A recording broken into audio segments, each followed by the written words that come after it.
Hello everybody, welcome to this last video on 7.2. In this video, we're going to look at what happens when we try to integrate products of sine and cosine where the angles are different. So what do we have in mind? So things like sine times cosine, but again, here the angles are different. So sine mx times cosine nx. So for instance, it could be sine of 2x times cosine of 3x, things like that. Or if we have sine of mx times sine of nx, or if we have cosine of mx times cosine of nx. So the main point is that in the first case, we have sine times cosine. In the second, we have sine times sine. And in the third, we have cosine times cosine. But the arguments, the inside of the trig functions are different. And there is no easy way to pull out these, the m and n. For instance, sine of 2x is not equal to 2 sine x for sure, right? Or cosine of 3x is definitely not equal to 3 cosine of x. So there is no way to pull out the m and n simply. Instead, we have to use trig identities. So what are the identities we have in mind? Keep in mind, you're going to have a formula sheet for the exam, so these might be good things you want to put on there. For instance, the identities we need are, okay, we had sine times cosine with different angles.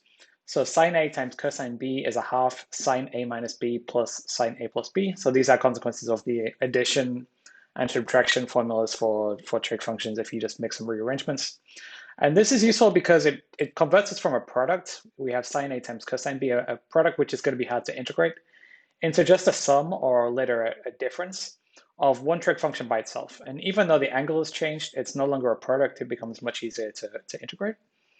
Right, so this was sine times cosine with different angles. If we have sine A times sine B, we get a half cosine of A minus B minus cosine of A plus B. Okay, same story. Now it's much simpler because instead of products, we just have a difference, maybe with some different angles. And then lastly, cosine A cosine B is a half cosine A minus B plus cosine A plus B. So you can check these if you like, if you're really into trig and you know the addition and subtraction formula. Otherwise, these are useful things to memorize. So why are these useful? Well, for instance, once we have cosine of an angle without not being multiplied by anything else, for instance, we have cosine of nx. In that case, there is an easy substitution, u equals nx. If you follow through with the substitution, it's just the same integral as it would normally be. So normally the integral of cosine would be sine, except we have to divide by this constant factor n. So it becomes 1 over n sine nx plus c. And the same story with sine. So normally the integral of sine would be minus cosine, but we have to divide by this factor n. So it would be minus 1 over n cosine nx. So these are just easy consequences of substitution, but I think it's worth remembering. There are lots of examples like this where instead of integrating a function, you have to integrate the function with kx. And the strategy is to divide by k. Okay, so we just have to pick the right identity and then use these integrals. So let's see how it works in one example. It's going to be the same in which of the three cases you're in. You just have to pick the right identity. So let's look at, for instance, finding the integral from 0 to pi over 2 of cosine 10t times cosine of 5t. Okay, we have a product of cosines with different angles. So we're going to want to go back and use one of those trig identities. So we have cosine something times cosine something else. Okay, you guessed it. We are going to use cosine A, cosine B equals a half cosine A minus B plus cosine A plus B. And we have to decide, okay, what are our A and our B going to be? So we're trying to rewrite cosine 10t, cosine 5t using a formula for cosine A times cosine B. Okay, clearly we're going to have to use A equal 10t and B equals 5t. Or, we could switch it around, but let's just choose A equals 10t, B equals 5t. So once we rewrite it, cosine 10t cosine 5t becomes a half cosine A minus B becomes 10t minus 5t becomes 5t plus cosine A plus B. So A plus B is going to become 15t. So cosine 10t times cosine 5t is a half cosine 5t plus cosine 15t.